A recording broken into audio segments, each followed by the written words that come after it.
আসসালামু আলাইকুম। আমাদের ব্র্যান্ড শাবাব লেদার কাজ করে অথেন্টিক লেদার প্রোডাক্ট নিয়ে।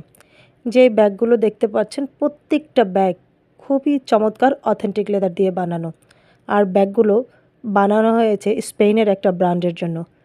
আপনারাও যদি আপনাদের পছন্দের কোনো ব্যাগ, আপনাদের কোনো ব্র্যান্ডের নামে কিংবা আপনাদের শোরুম কিংবা যে কাউকে যে কোনো প্রোগ্রামে স্পন্সর করার জন্য প্রোডাক্ট করে নিতে চান তাহলে আপনারা অবশ্যই ভিজিট করতে পারেন আমাদের অনলাইন প্ল্যাটফর্ম। সেই সাথে আমাদের ফ্যাক্টরিতে সরাসরি এসে দেখতে পারেন শাবাব লেদার কী ধরনের প্রোডাক্ট করে, তাদের কী কালেকশন আছে, কিংবা আপনাদের কোনো পরামর্শ থাকলে সেটাও আমাদের ফ্যাক্টরিতে এসে গল্প করতে করতে দিয়ে যেতে পারেন। সবাই অবশ্যই শাবাব লেদারের পেজ ওয়েবসাইট ভিজিট করবেন, আমাদের পরামর্শ দিয়ে ভালোবেসে আমাদের সাথে থাকবেন। অরিজিনাল লেদার মানে শাবাব লেদার। সবাই ভালো থাকবেন। ধন্যবাদ সবাইকে।